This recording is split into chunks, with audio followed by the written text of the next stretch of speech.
Hello. Does it work? Hi, everyone. My name is Allie. Do I have to talk into this? I can't tell. Okay. My name is Allie Dunlap, and I am here on behalf of the PFA. Thank you, everyone, for coming, and thank you to the PFA donations for helping make this possible with the guidance department. Jody Azupardi is the normal 10th grade chair. She is helping over at South School with the book fair. So she's missing everyone today. But just wanted to remind everyone that this will be recorded and posted to the PFA YouTube website. So today we're going to be learning about 10th grade, the academic roadmap from sophomore year forward. And we will be hearing from Sarah Drexel, Julie Rossini, and Kelly Clark. And I will let them each introduce themselves, and then we'll get started. Thank you. Hi, good morning. I'm Sarah Drexel. Good morning, Julie Rossini. Nice to see you all. Hi, I'm Kelly Clark. I do have another meeting at 10, so I do have to scoot, so I apologize. If any of your children or my students, email me or call me if you have any other questions, but I got double booked today, so sorry about that. Okay. Okay, ready? Yeah, get started.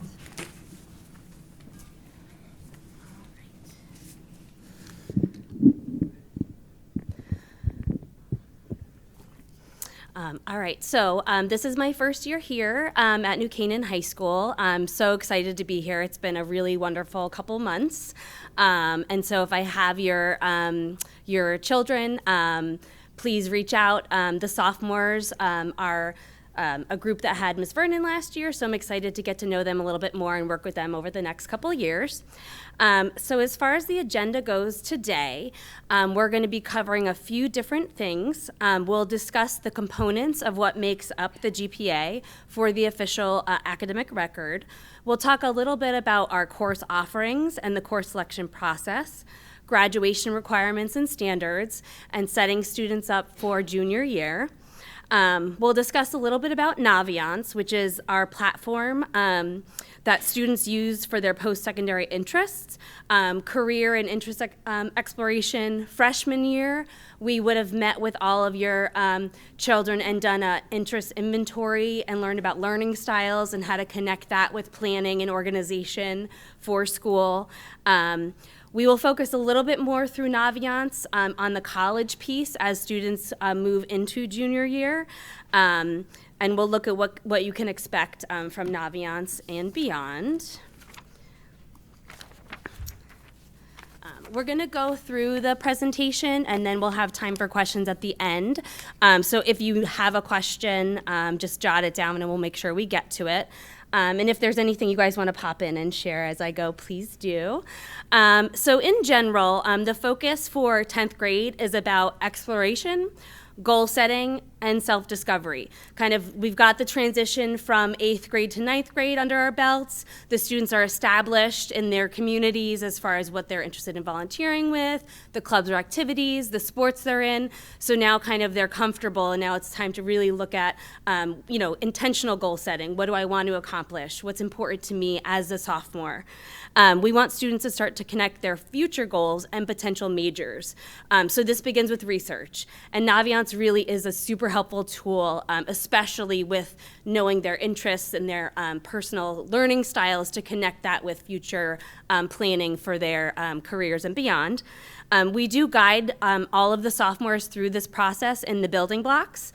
So we have dedicated time every Wednesday, and ours is usually every other month. And we meet with our students to do, different lessons, Naviance, answer questions. Every student is at a completely different place. So wherever your child is in their journey, it's totally fine. It's just about gathering information and figuring out how to plan for the future. For students who are unsure about future plans, that's totally okay. I think sometimes some of us are all still figuring out what we want to be when we grow up. So certainly having a sophomore, try to figure out what they want to do it's a big question. So we're here to guide them through that process. Obviously, considering majors and career paths and aligning them with the interests of the students is something that's really important to us. Looking ahead over the next couple of months, we do have a program. We'd love to see you guys next month on December 4th. Jeff Salingo is coming. He just wrote a book called Dream School, and he really can speak to kind of that process, how, especially as counselors, we're going to identify strengths and interests and align that with the school that would really fit a student, and their future plans. We do have a Creating a Testing Plan daytime program in February. It's going to be on Zoom. And then also in April, we'll have a sophomore parents school counselor panel where all the school counselors will be here, and we can kind of address planning towards junior year. So please plan to attend as many that you can. We also have the financial aid night that was recorded on October 9th. And so for your viewing pleasure, you can click on that on the website and check out that financial aid evening. Okay, so I know this is tiny, but we do have it. It is on our website, and we will make sure that you guys have access to all of those. So as far as the academic overview, credits, requirements, essentially all students need 25 credits to graduate. For a full year course, you get 1 credit. For a semester course, you get half a credit. And the way that it's broken down here, it's by humanities, STEM, world language, we have a portfolio, and then there's a PE health component. So one of our jobs, and we met with your students freshman year to kind of go over a roadmap, like what do you need to graduate, how do we get there, and just making sure that the students have an understanding of what our connection will be together to make sure they get where they're going. So the breakdown of the credits required, essentially, it's just a plan for graduation. And again, that's on the website. I know that's super small right now.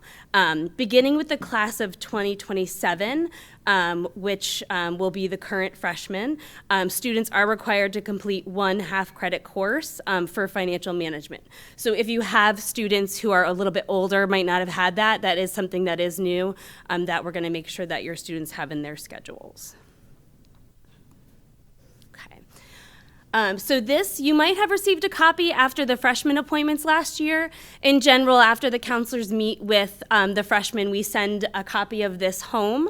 It's kind of just like a building block roadmap of the classes that could be available, kind of trying to help the students see exactly which buckets are required and where they want to kind of fill in the spaces based on their interests and what they might want to do in the future. It's also another way to look at the breakdown of credits needed. We discuss plans for increasing rigor. So in general, if your student is, headed on the college pathway, they're going to want to see a building up of, so maybe starting with freshman English, and then sophomore year going to an honors class, and junior year doing an AP, kind of seeing that trajectory. It's important that students kind of build on their strengths and not necessarily doing a full load all the time is something that's going to be important to whatever future plans they have. So we're going to be dedicated to making sure that we talk to your children about the recommendations from the teachers, where their strengths were, and how we can build on that rigor and make sure that they're successful as they get to senior year. We also want to make sure students have a better understanding of the course offerings and the requirements. So this is kind of just like a guideline for us that we use to meet with them and then share with you.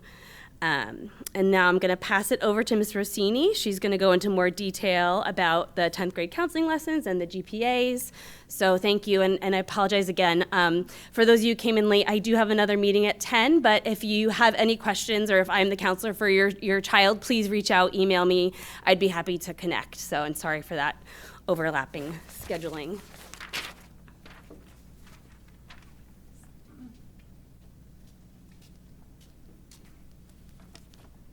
Okay, good morning. I'm Julie Rossini. Okay, so let me go this way. All right, very good. So this is a breakdown of our GPAs. As you can see, we have 4 calculations of our GPAs. So there's comprehensive, academic, comprehensive weighted, and academic weighted. And then down below, it kind of breaks down what each one is. So comprehensive is all courses, including electives, no weighting added. Academic is all English, history, math, science, world language classes, and no weighting. Comprehensive weighted, all courses including electives, weighting added for honors and AP, and academic weighted, all English, history, math, science, world language classes, and any dual enrollment or AP courses. This is a sample transcript. And as you can see, the calculated GPAs are in the top right corner. This is the official record for your students. This is what it'll look like when it goes off to their post-secondary institutions. So as you can see, it's broken down by semester. Each year has its own GPA. This is a great way for colleges to see growth throughout the years. They're also looking for rigor level, and as Kelly had said, we like to build up rigor for students based on their strengths. Okay, so to expand on the process for students to meet graduation requirements, each year in February, current teachers will make recommendations for a student's placement for the subsequent year within their discipline. In early March, all students meet individually with their counselor to go over their requests for the next year. Course recommendations from teachers are super important in this process. The academic departments have seen how students perform from one class to the next historically, and provide valuable insight as to a student's readiness for the following year's classes. While there are many factors that go into the level of rigor that a student is ready for, we encourage steady growth in areas of strength and interest. Finding balance is key in this process. Taking on too much too soon is not helpful. We always want a student to be challenged but not completely overwhelmed, which is why counselors work as a team with students, families, and teachers to set up the student for success. This brings us to also finding balance in the post-high school planning process, as you're all kind of starting to think about that. Our department has programming and meetings scheduled along the way to offer guidelines and advice, so keep an eye out from any communication from us. I'm going to have our Instagram QR code at the end as well, so please follow us on Instagram, look for our Counselor Chronicles, and just keep an eye out because we do offer a lot of work with parents. This year, we want students to explore their interests in and out of school and just to do their best academically. Every student is in such a different place with their engagement in the college and post-secondary process, and that's expected.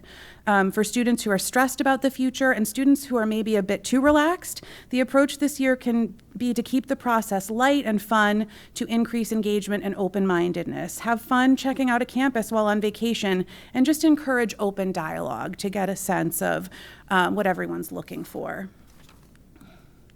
Okay, so next, we're going to talk about Naviance. And as you're starting to navigate this process with your child, Naviance is a word you're going to hear more and more. It's a tool we use all throughout high school to help with the academic, career, and post-secondary process. Students can access this application through their ClassLink single sign-on page and start using it, and they start using it with us as early as freshman year. So this is a little breakdown of how we use Naviance each year with our students, and we use it to build up to the college application process. In 9th grade, we emphasize understanding yourself as a learner. In freshman foundations, building block lessons, and the freshman appointments, we encourage students to pay close attention to what works best for them to be most efficient and successful. So using a planner, checking emails, going for extra help with teachers is always encouraged, but what works best for that student as an individual? Do they need visuals, repetition, study guides, or study groups? We want them to be thinking intentionally about these methods to increase their productivity and to ultimately decrease their stress. In 10th grade, as discussed, we focus on strengths and interests in career exploration, which Sarah will outline in more detail shortly. And in 11th grade, Naviance is used for finding college information, which we teach students how to do during building block lessons. Using Naviance data to identify which colleges are likelies, matches, and reaches is an integral part of creating the initial colleges I'm thinking about list. In 12th grade, Naviance is the conduit for necessary documents to get sent to colleges, so students will create their official list and connect Naviance to their common application, but that's something, that comes later. And before we get more into what sophomores are going to do this year with their counselors, I just wanted to give you more information on what we did with the freshmen. They took a learning and productivity assessment, which gave them insight into their sensory preferences like auditory, visual, tactile, and kinesthetic modes of learning, their ideal environments like time of day, noise preferences, and whether they learn best independently or collaboratively. We just really want students to gain awareness, and this tool is a helpful conversation starter. Okay, and I'll now pass it over to Sarah, who will take a deeper dive into what it looks like to support our sophomores. Hi. So just a note about some of the interest inventories that you'll be introduced today. We have the ability to reset any survey that a student has taken. So sometimes I find that students come to me at different stages ready to try again, or like this is an example of something that they could do year to year just to learn more about some of their preferences. So just know that that's something that we have the ability to do. Also, any survey that they take, it saves the summary report for them, and they have access to it all 4 years.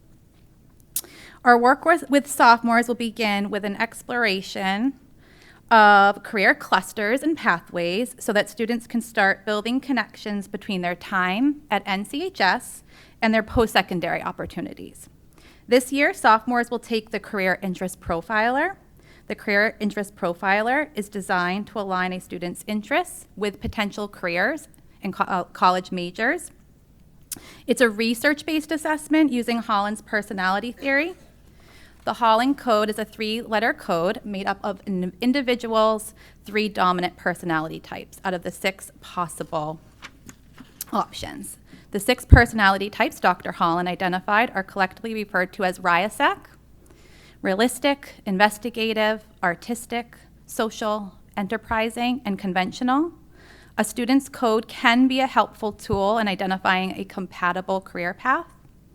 The overall goal is to help students build self-awareness about their strengths and interests so they can begin considering careers and college majors that may bring them fulfillment. Part of our discussion with sophomores will include how they can apply their Career Interest Profiler results during the course selection process. We will also show them how the results can inform extracurricular choices and part-time work experience. As an exit ticket after they take the Career Interest Profiler, we actually ask them to identify courses from our program of study that may align to their potential interests in career or college major. Students will also learn how to access the Connecticut Department of Labor's Connecticut Career Paths. This is a resource that provides career strategies, job advice, education, and training information. Also wage data, which is the student's favorite part, and job descriptions. Naviance also highlights the 16 national career clusters within its careers database, and we will help students explore those as well. So this is just a look at the summary page of the Career Interest Profiler.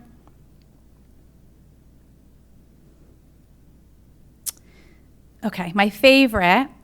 This career exploration lesson will lead into our no-name college search. This is where we focus on helping the students understand what factors to consider when exploring potential colleges beyond reputation or rankings.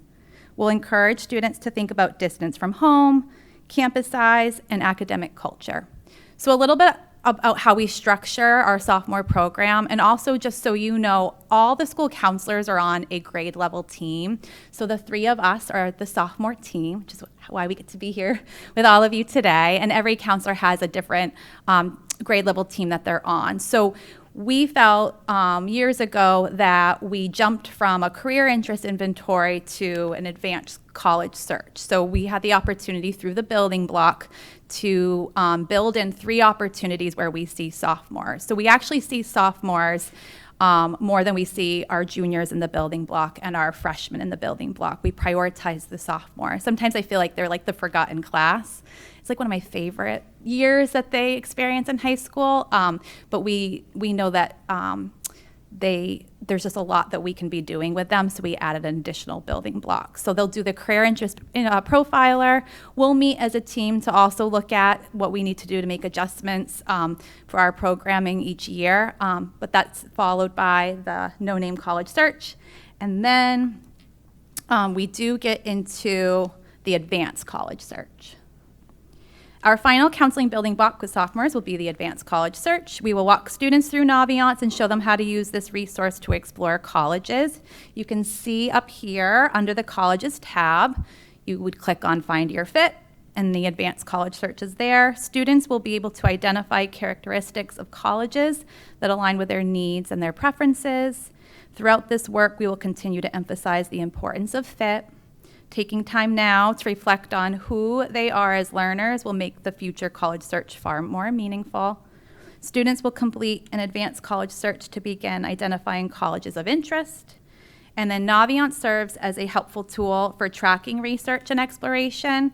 For example, students can like they hit the heart button. They know how to do that on Insta, so they can hit the heart button, and it will save that college to colleges I'm thinking about. And then we, as their counselor, have access to colleges that they're thinking about. And that list can be as long as they want it to be right now, or once they do this, and then we clean it up with them junior year. Okay, so then looking ahead, junior year is an important planning year, and we will continue to guide students and families through each step. We will host a parent program to provide an overview of the college planning process. We actually moved that up, so we're meeting tonight with junior parents. So you can get a sense, save the date for next year. This time next year, we'll be meeting with junior parents, and that's where we really dive into the college application process. In December, following that, juniors will participate in a counseling building block, and this is focused again on the post-secondary exploration and preparation. That's where they get more like concrete steps on what to do next. Right, this year is like the exploration year, and then next year we move into more like, okay, here's the to-do list. After winter break of next year, we will begin individual junior appointments where counselors meet one-on-one with students and parents to review academic progress, discuss goals, and begin personalized college planning. And those are really nice meetings because it's just you, your child, and us. So it's very personalized. Senior year begins with immediate support for families and students. In early September, we hold individual senior meetings to review application plans, deadlines, and next steps. So we meet with all seniors in a building block format. We actually currently have 3 building block for seniors in early fall. And then we have individual senior appointments. And then there's a parent meeting in early September. Throughout senior year, counselors remain closely connected with students as they navigate applications, decisions, and transition planning. And the only thing I thought of while I was sitting over here is just a tool that sophomores should be aware of. And Naviance has improved it over the years, and I really like it. Sophomores should be, if they're not already, tracking their extracurricular involvement. So their honors, achievements, involvement with athletics, clubs, thinking back to freshman year to present time, like everything that they've been involved in, and a nice tool, and it gets them on Naviance. So we say that students are all in developmentally different places. A way to get them to use Naviance could be, why don't you go log, you volunteered with SLOBs this weekend, why don't you go log that in Naviance to keep track of that information. Under About Me, if we were to click, it's not live, but if you were to click About Me, they would click on Resume, and it actually helps them figure out where things go. You know, some things are easy, athletics, it's pretty clear, and it will eventually generate a really nice PDF version, and that's the part that Naviance has done some work improving. So just know that that's a resource. If you've used it years ago, it's much better, and so it's a nice little just bit of information. And then Mrs. Rossini mentioned our Instagram. We're actually 4 followers away from 600. So you could leave here today making our whole week. Okay, we'll take some questions now. Yes.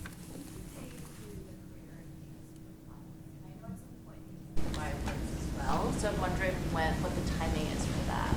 So what was the second part of your question? The Myers-Briggs personality test. Okay, so we do the Career Interest Profiler is in January.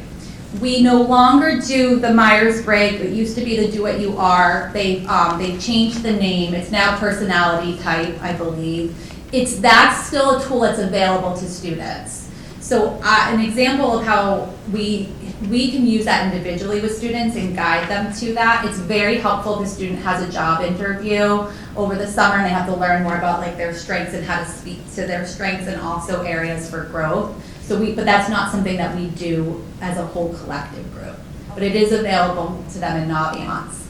And outside of like the Career Interest Profiler, because we would love to be the ones to do that with them, they can log in to Naviance and do any of those surveys. There's the other really good one is the Career Clusters survey that's available.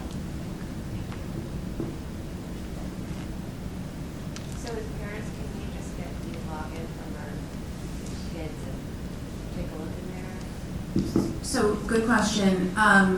We really want students and parents to sit together and do it together, to both be engaged in the process and just to make sure the student is in the driver's seat. So you'll have to sit down with your student and go on their single sign-on with them. So parents don't have their own logins. What other questions? Yes? I know you mentioned 4 different GPAs. Which one really matters? Which one should we be paying attention to? Yeah, so colleges will recalculate the students' GPAs based on their own metric system, looking at their grades and, different rigor scores and however they're going to do it. So with that said, through Naviance, we report the academic weighted GPA, so that tends to be the one that we're emphasizing, but really the colleges are looking at all of them.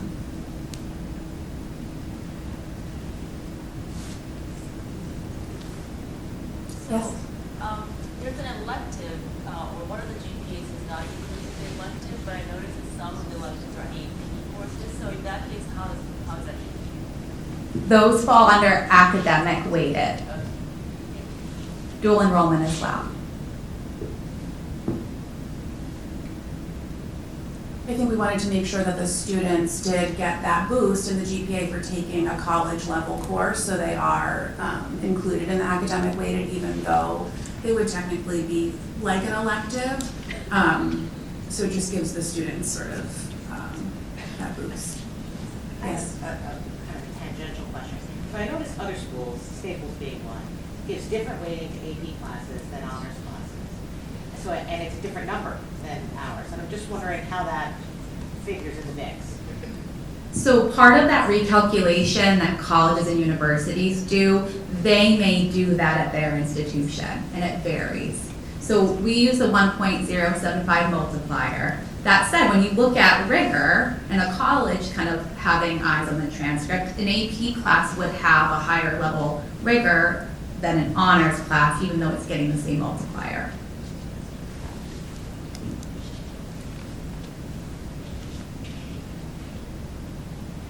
Question. On average, how many schools do you recommend kids apply to? Because I've heard like crazy numbers from friends of older kids. So like, what's a target for a first-time parent going through this? Yeah, this is a good word, prepping for tonight for our juniors, as this comes up tonight. And some students, so Common App cuts you off at 20. And that's way too many, but try telling a student that who just sort of wants to see, where they get in. We would say keep it in the single digits, like 2 to 3 likelies, 2 to 3 matches, 2 to 3 reaches. I'd say most of my kids have about 12 on their list. Yeah, I think our average a couple of years ago was 12. Mm-hmm. So I think that that's a great sort of goal to have. I think it becomes, you're managing applications and all of the requirements at each school, and they do vary, and there's potentially different essays and questions for each, so it can be a lot for students to manage that, and I think keeping it manageable is keeping that number down. That said, we do submit more applications every year, it seems, so that's just a reality that we've experienced, but I like the 2 to 3 of sort of each category. And I think Jeff Salingo, when he comes to do his speech, speaking, will talk more about that. The Common App has made it so easy to apply to 20 schools, but the real purpose should be going to find schools and really looking into the programming that they have and the internship opportunities and the majors and really taking a deep dive into that school and getting to know that it's the right fit for you rather than just picking 20 because you've heard your friends talking about them. Our goal working with your sophomores is to have them reflect now on who they are and what they're looking for so that they don't have the 42 schools. That's very high. I've never had that many. But that's sort of the idea, is that the more thoughtful they can be now and really reflect on what do I actually want. Because it also comes down to, like, then if they've applied to that many schools, then deciding where, they're going, and that can be, a lot on them. So that's our goal with sophomores, is to get them to really think about, like, who they are and where they would thrive. Is Jeff Salingo going to speak to the kids as well? I see this one for the parents. No, he's not. I think students are invited, though. I believe it's an evening event and everyone is allowed to attend. What point of time do they start working on the essay or the resume? The main Common App essay, like that personal statement. So they will, in their junior year English classes, often have that as an assignment. Some students use that one and continue to polish it and go to the writing center and they use that one. Some students will scrap it and come up with something totally different. A great time to work on that is the summer before senior year. So senior year, the students are trying to keep their Q1 grades up and they're applying to all these colleges, add in sports and extracurriculars. It's just a lot to do. So if they could work on that essay over the summer, we really recommend that. And as far as the resume, as Sarah said, have them start keeping track of, I did, 2 hours at filling in the blanks this weekend, and they may forget about it in 3 years, but just have them start logging that somewhere so that it becomes easier later on to remember all of the great things they've done in the community. Is it a part of Naviance or doing matter?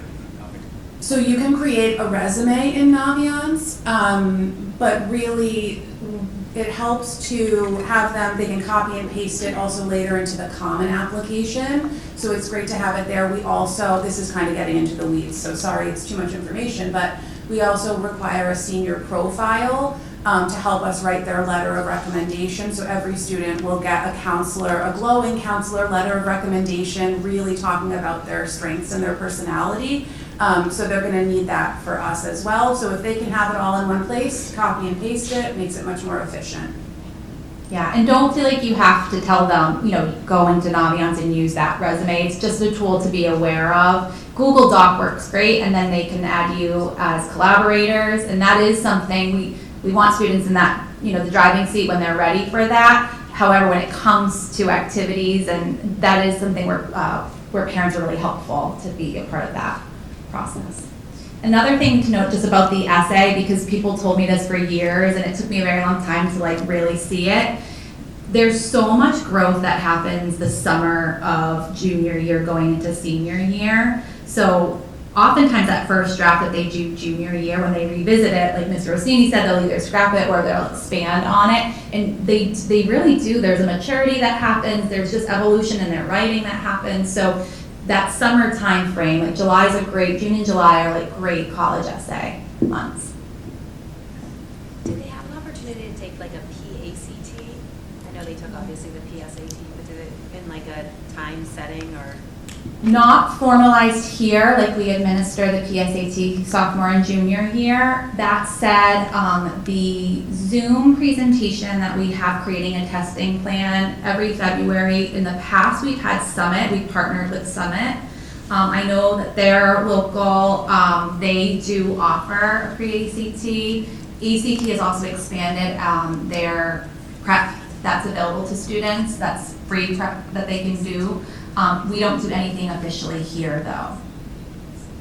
Do the counselors give suggestions to kids as to whether ACT or SAT would be better based on their performance in their classes? Or Yes, that can definitely be an individual conversation. I would say over the years, they used to be, I think, quite different, and I think students will say, I prefer this test to this test. They've come kind of more aligned with like the timing, like there used to be longer section, like they're more aligned than they used to be, but students will leave one and feel better than, the other.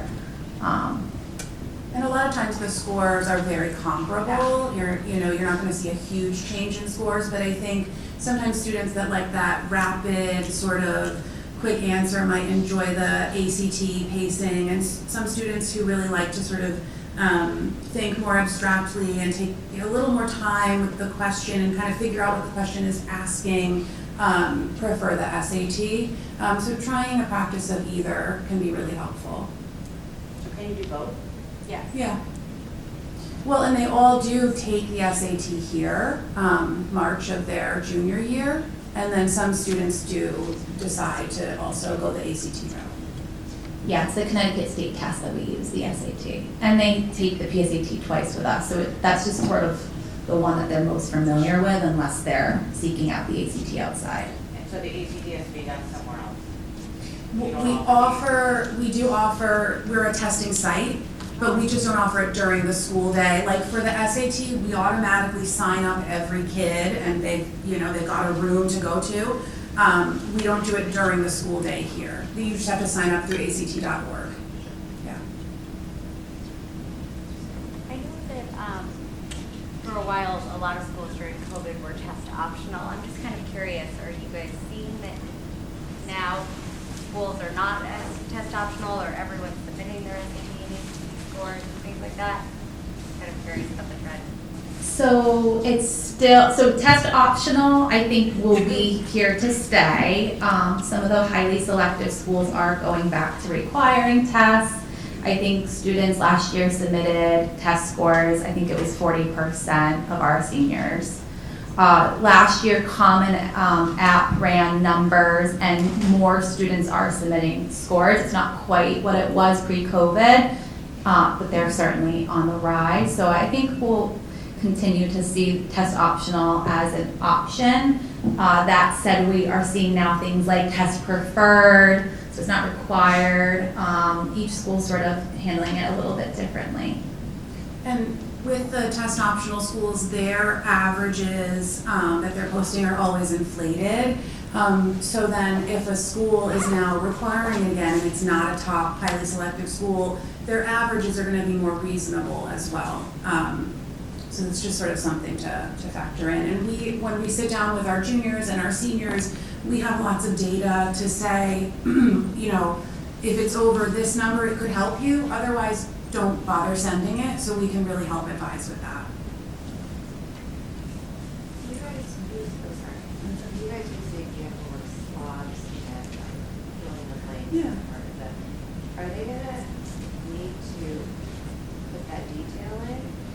No, and I was worried that would be the message. They don't need to log hours, so we don't have a service hour requirement here. They are asked to provide, like on average, how much time they spend. So sometimes for the students who are really want to make sure that their application is accurate, they do like to have a sense of like how much time they've contributed. And also where I think so. I think it helps us, and I know like in the letter writing process it's helpful when I can say more than that they were a member of Service League of Boys and like provide like specifics to that. And also, what data do they use in the area that determines the students' like target reach and whatever schools? So that's where Naviance really is a great tool. Right, but like where is it, do they use the prior year's acceptances to determine what is the target or what is the match for your child? Yes. So we have years of New Canaan High School student data that,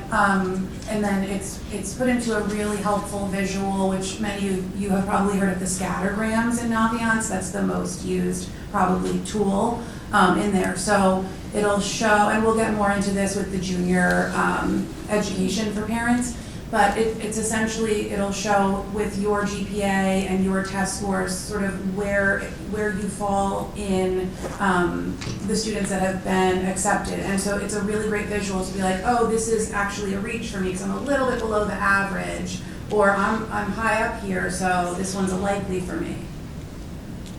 So I think you have a question too? Oh, yes, I was just wondering your opinion on early admissions. Yeah, so I think all but one of my students applied early this year. So early action is non-binding, usually October 15th or November 1st deadline. And that can be helpful in some situations, but a lot of times you just find out sooner, or you could get deferred to the regular decision applicant pool.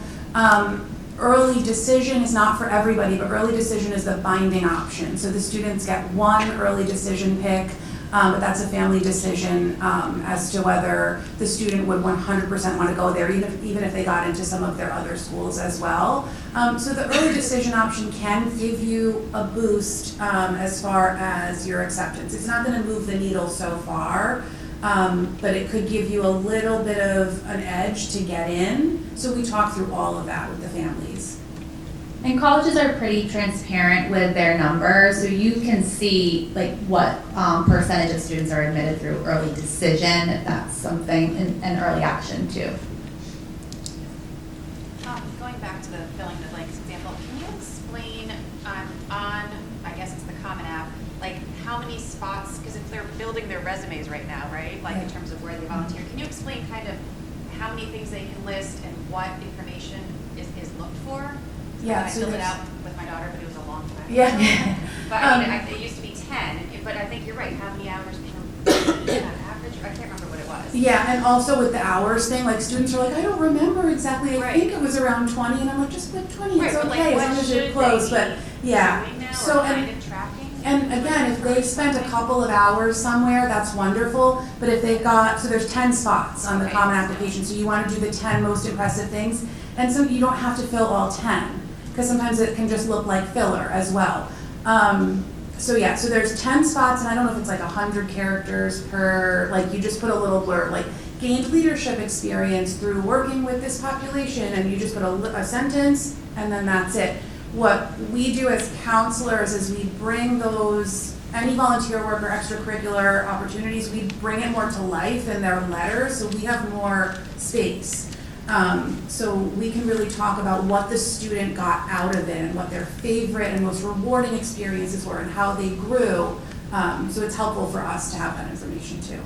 Yeah, and part of it is how, they'll use Common App to sort of market themselves in different ways. So if they have 10 activities and their college essay would likely be about something that wasn't reflected in their activities, or if it is, it's something that kind of led to another aspect of themselves that's coming through that way. So they can be very kind of strategic in how they're, and it sounds terrible, about how they are marketing themselves, like with the activities and then the essay. The counselor letter is a nice way for us to say, like, where do you feel like you haven't been able to share, whatever it may be about yourself, and that's where we can come in, the teacher letters, all the different aspects of it. Yeah, we want them to make the most of there's not a lot of space that they have to, so we want them to make the most. So sometimes when I'm sitting with a student and they say, oh, actually my supplemental essay is about this, so I won't really go too much in depth in my letter about it because the college is going to see that. So I'll make sure to expand on something else about the student.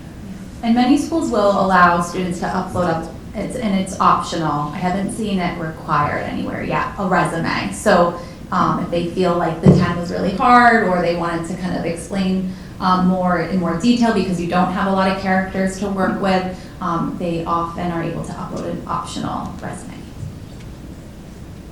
Yes.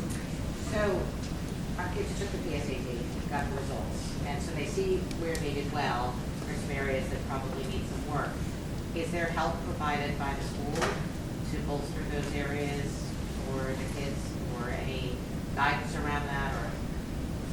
So our English department does use some strategies to help students with preparation for tests. And I believe math does as well. So it is built in as part of like what they're getting with their curriculum. But as far as like school-specific preparation, usually sophomore year, unless there's different circumstances, sometimes recruited athletes, or depending on like the level of math that your child is in, the sophomore year PSAT is really, I always refer to it as like the practice for the practice. So it can kind of look different. I'm a big fan of Khan Academy. So encouraging your child to jump onto Khan Academy and do SAT specific prep for like 15 minutes as they have time. Schoolhouse is another one that's newer, and that's like another good resource to have. And the Blue Book app as well for SAT prep. And I understand there are some schools that look at all standardized testing.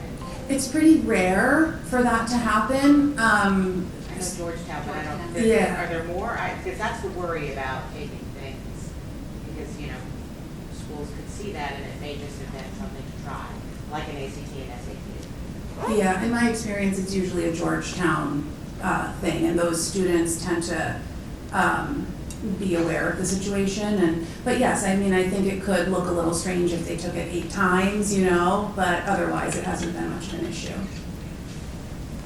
Yes. Just to jump on the testing, and it sounds like you're going to get to this in February, but my daughter already brought up, like, should I be registering for the SAT? And that caught me off, and I was like, no, it's way too early. But is it? Like, do kids start, how early? I would check with your child's school counselor. Okay. Because like, they can do sort of they can look at classes enrolled. I think that's something I just think varies, depending on the student. Okay. But do some 10th graders take the SAT Yes. in December?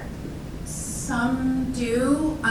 It's not very common. Okay. But we want to make sure that their counselor can look through the courses that they've taken and the math levels that they've been through to make sure it's all, that they've covered everything that might be on the exam. Okay. Yes. Just as a parent going through this the first time, is there something universal that you might say to us, like, I wish every 10th grader X, or like, I wish every 10th grade parent did kind of something? I know it's very individual, but something that might either be reassuring or something where we could say by the end of 10th grade, we should be doing X, Y, or Z? Oh, that's a great question. I would take a look when it comes to course selection time. Sometimes junior year is a time when students sort of pull away from the electives and add in more core academics, I've noticed here. I think we have great electives. I think there's so many leadership opportunities for students to sort of experience through our elective courses. So I would say maybe suggest some of the visual art and the career tech ed electives. They keep those going. The resume is actually one that I feel very strongly about. I think it alleviates a lot of like the stress when it comes to application time to have a record of that. I think at the end of this year, you want to sort of be asking, what are you interested in that you're currently doing? And then how do you dive deeper with that? So as they head into junior and senior year, they should have a sense of what their interests are, and they should be hopefully participating in like clubs, sports, activities that are tied to that, and then maybe starting to rise into more of those leadership roles. Because it's not simply about involvement, it will be helpful if they have some leadership experience. And their application too, we want it to really tell the story of who they are and give a really great snapshot. So if a kid loves animals and they're volunteering at a shelter, and they're just doing other sort of research and, you know, just things that are aligned with maybe their intended major, and not all kids know yet, and that's totally fine. So they can try out different stuff. But if you have a certain student that's passionate about a certain thing, having some of their extracurriculars sort of aligned with that they're exploring their interests could look great, especially if they're applying into that major later on as well. And I think just for parents to understand that as much as you can make this a fun process and be an active listener to your child, even if you think that they're completely off base with sort of their priorities in the process, it's their journey, and just to sort of support them and listen to them through it. And your roles really are to just provide the guide rails. Are you organized? Can I help you, come up with a plan to organize yourself and just sort of keep them going without completely taking over the process. I think that would be something that could be helpful for all sophomore parents. How does AI feature into this? Because I think I'm reading articles all the time about the jobs that are going to be different when probably our kids get through school. And how does that factor in either Naviance and clusters or opportunities that the kids have? It's always evolving and changing. So I think information that we get today is going to be different than information that was out a week ago. So I think we're just all really trying to keep up. I know we've done some trainings around AI and admissions and how we can use it in a way to help us. And it's just, everybody's just kind of trying to learn and keep up with what is available. So I'm not sure if there's like a, I know visiting colleges recently too, there was different talks on campuses about, is AI going to replace me in this field? And so I just think everywhere is just trying to keep up with the latest.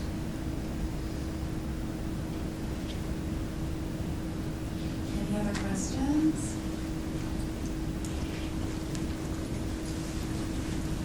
All right, well, thank you so much for being here with us this morning.